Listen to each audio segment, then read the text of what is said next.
بسم الآب والابن والروح القدس الإله الواحد أمين. تحل علينا نعمته وبركته من الآن وإلى سائر الدهور كلها آمين.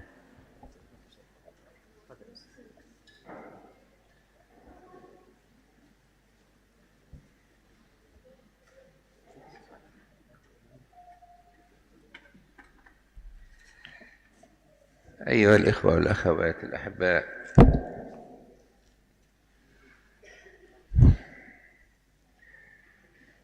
يقول المزمور في هذا الصباح: فم الصديق يتلو الحكمة ولسانه ينطق بالعدل، شريعة إله في قلبه ولا تتعرقل خطواته.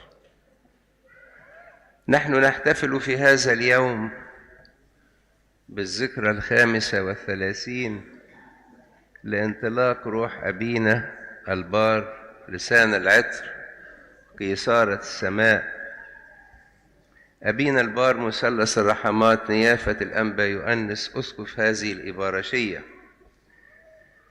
انطلقت روحه إلى السماء لتحيا حياة العشرة مع الملائكة والقديسين ولتحيا حياة التسبيح الدائم. وإذ كنت أقول أننا نحتفل بالذكرى فيرتبط بنيافتي أيضا أن أهنئكم بالذكرى 48 لوضع حجر أساس هذه الكاتدرائية بيد مثلث الرحمات قداسة البابا شنودة الثالث ونيافة الأنبا يؤنس ولفيف من الآباء الأساقفة في 2 نوفمبر عام 1974. ونتمنى في حبرية نيافة الحبر الجليل الأنبا بولا ملاك هذه الإبارشية أن نحتفل بعد عامين باليوبيل الذهبي لتأسيس هذه الكنيسة التي هي أول كاتدرائية أو كنيسة يطلق عليها اسم القديس بولس الرسول وتحوي جزءا من رفاته. جاءت كلمات المزمور: فم الصديق يتلو الحكمة ولسانه ينطق بالعدل، شريعة إله في قلبه. وكتابنا المقدس يعلمنا أن رأس الحكمة، ورأس الحكمة هنا يعني بدء الحكمة، مخافة الله. ونحن نحتفل بذكرى أسقفا كانت مخافة الله في داخل قلبه ويسلك بخوف الله، لأنه يعرف كيف يسير في الدرب الإلهي حتى يوصل إلى السماء، ومعه كل من يرعاهم من أبناء، ليقول لله تبارك اسمه: ها أنذا والأولاد الذين أعطيتني إياه. الصديق يقول عنه المزمور 119: طوبى للكاملين طريقا السالكين في شريعة الرب، طوبى لحافظي شهاداته من كل قلوبهم يطلبونه. وكل من اقترب من مثلث الرحمات نيافة الأنبا يؤنس يجد أن كلمات الكتاب هذه التي فاه بها داود النبي في هذا المزمور إنما تنطبق عليه. كانت شريعة الله هي نهجه: أحببت شريعتك، كما يقول المرنم: كم أحببت شريعتك اليوم كله هي له. كلمات التي كان ينطق بها إنما مملحة بكلمات الكتاب المقدس، بل أن عناوين بعض الكتب التي كتبها على مثال كتابنا المقدس ومسيحنا القدوس، لأنه يعلم أن هذا هو أساس الإيمان المسيحي، الكتاب المقدس. والإنسان الصديق الذي تكلم عنه المزمور إنما كما أقول كلمات الكتاب هي التي تقود خطواته. لذلك يقول المرنم: سراج لرجلي كلامك ونور لسبيلي.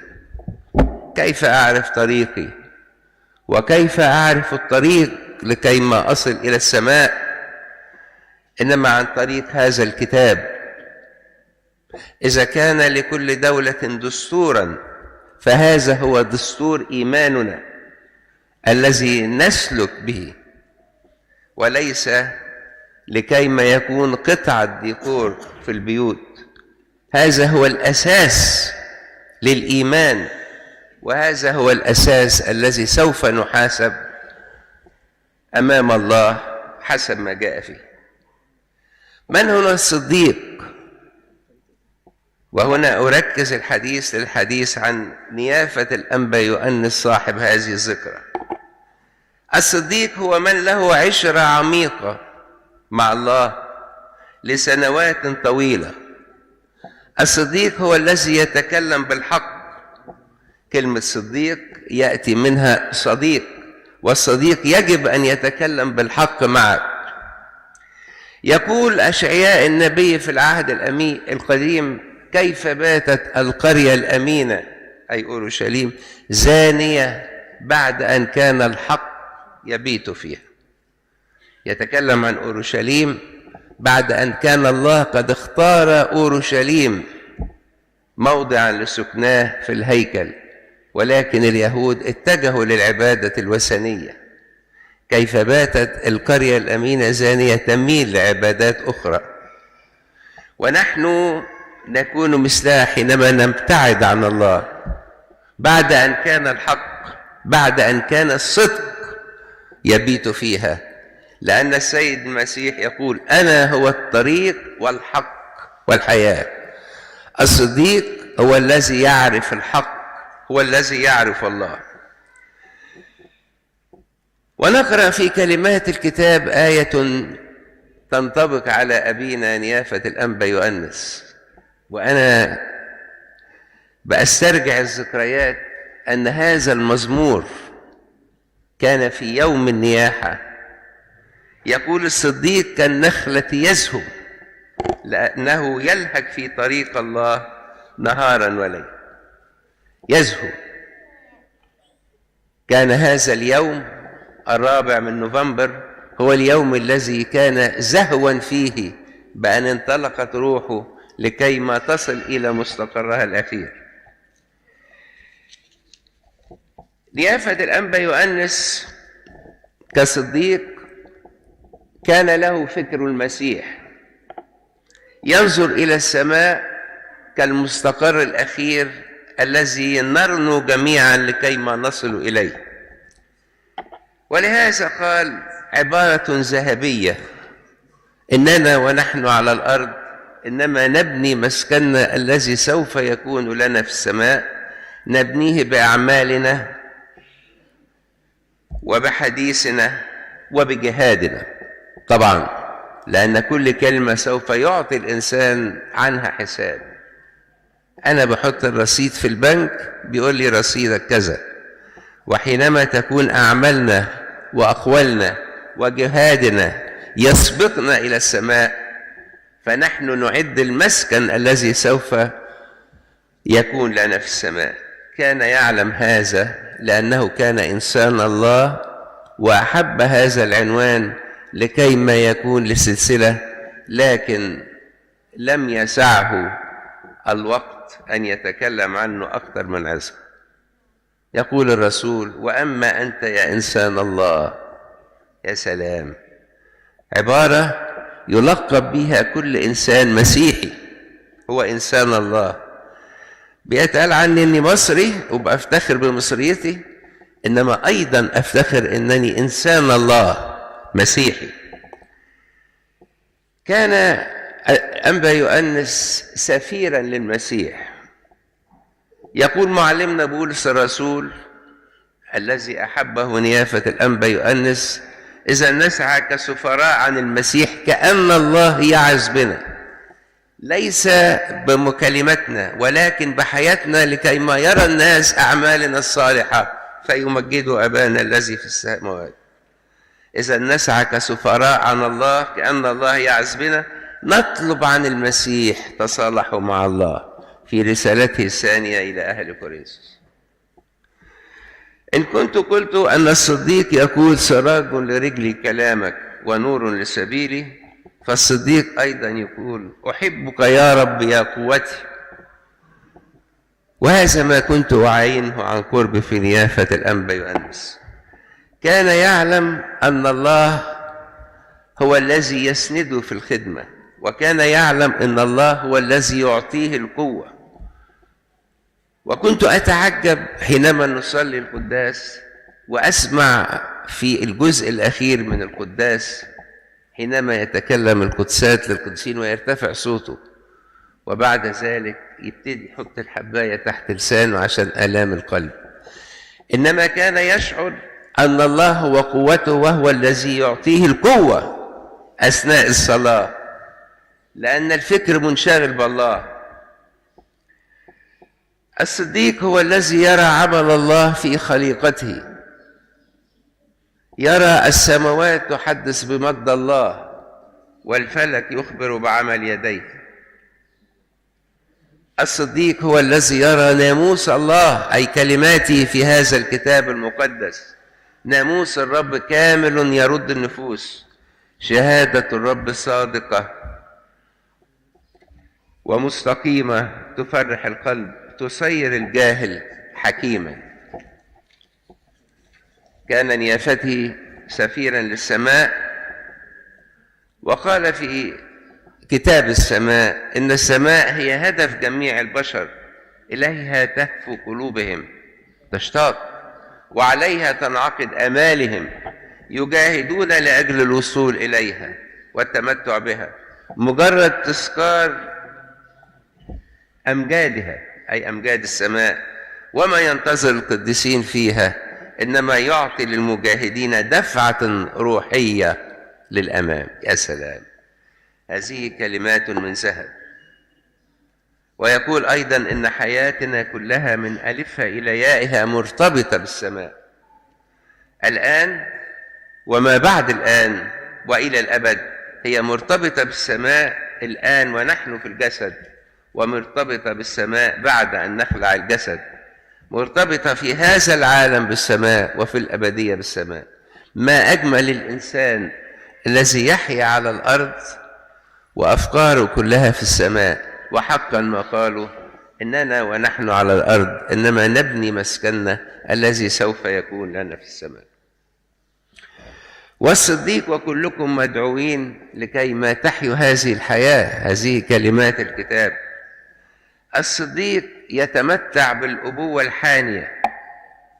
وتعجبني كلمة قالها نيافة الأنبا موسى: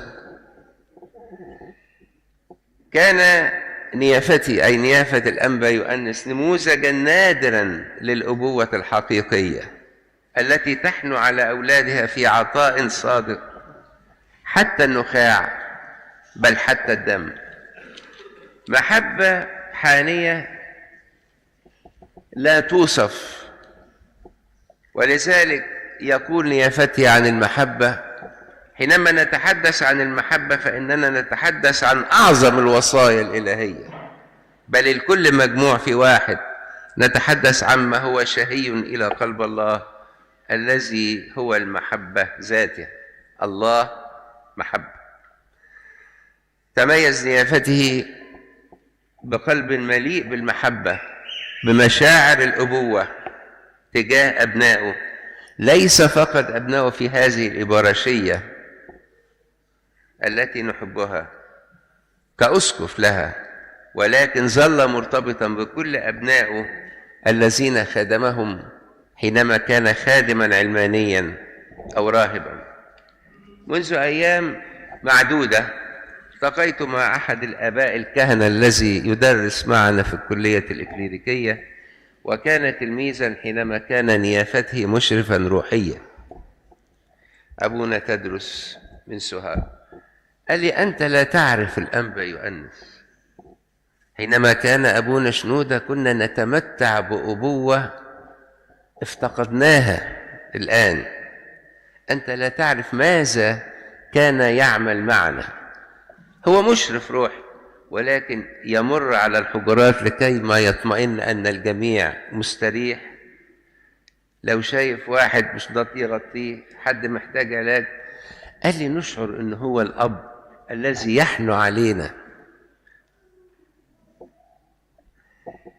وفي حفل تجليسه في هذه الإبراشية العامرة في 16/12/1971 قال بالحرف الواحد، ومن حضر هذا اليوم يتذكر: إنني أريد أن تنادوني بأبينا الأسقف وليس سيدنا. كان يشعر أن كلمة أبينا إنما تحوي من المحبة والأبوة الحانية الكثير. الصديق يا أحبائي هو مثال وقدوة، وكان نيافة الأنبا يؤنس بحياته مثالا وقدوة.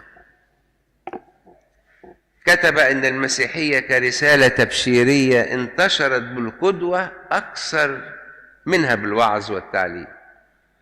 فالمسيحيون، والكلام لنيافته، بحياتهم المقدسة المثمرة وحبهم لإلههم استطاعوا أن يمجدوا إلههم ويدكوا بوداعتهم حصون الشر الوثني. ولذلك كان يرى أن الخادم يجب أن تتحقق فيه عبارة: لأجلهم أقدس أنا ذاتي، حياتي تبقى مقدسة، يروا المسيح فيا. وأيضا كما يقول معلمنا بولس الرسول: تمثلوا بي كما أنا بالمسيح. القدوة أكثر من التعليم.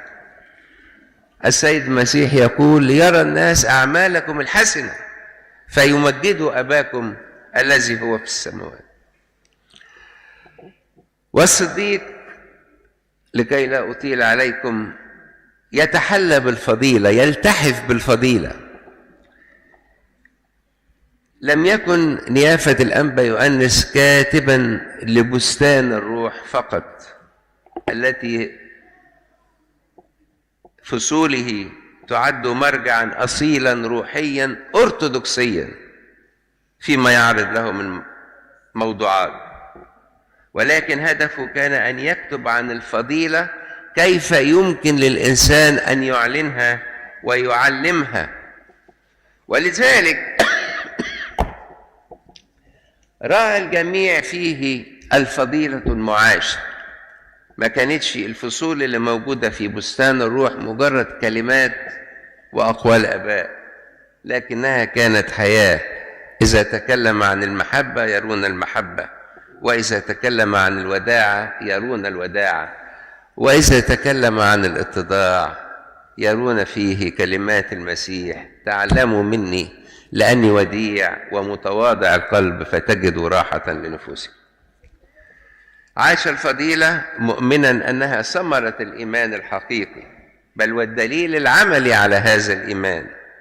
وإذ كان قلبه مفعما بالإيمان أثمر عديدا من الفضائل التي تحلى بها ورأيناها بعيوننا. علم بحياته أكثر مما علم بتعاليم. يطول الحديث عن نيافة الأنبا يؤنس، ولا أريد أن أخذ وقتا أكثر مما هو مسموح به في العظة.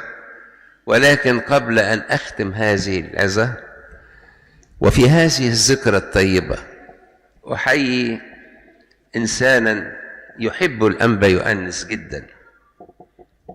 بيسألني: جه الذكرى الكام؟ أول أمس في لقائي معه قلت له: يا قداسة البابا، هي الذكرى 35. أحييه في الذكرى 10 للقرعة الهيكلية، طالبا أن يعطيه الرب عمرا طويلا مديدا. في لقاء مع قداسة البابا وبديله كتب علشان مكتبة اللوجس، وقف عند كتاب السماء، قال لي: تفتكر أنا قريت الكتاب ده كم مرة؟ قلت له: 4 مرات. قال لي: 10 مرات. هكذا أحب الأنبا يؤنس وهكذا يقدره. أشكر نيافة الأنبا بولا الذي حينما أرسل إليه دائما لكي ما نصلي الذكرى يرحب وأعلم أن قلبه يكن محبة كبيرة لنيافة الأنبا يؤنس.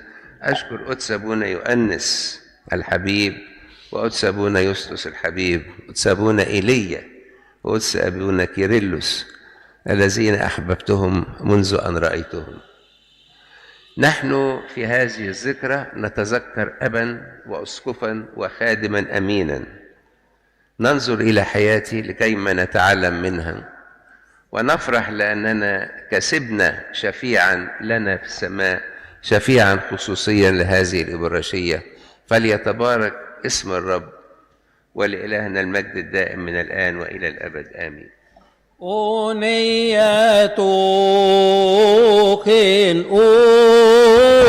باسمي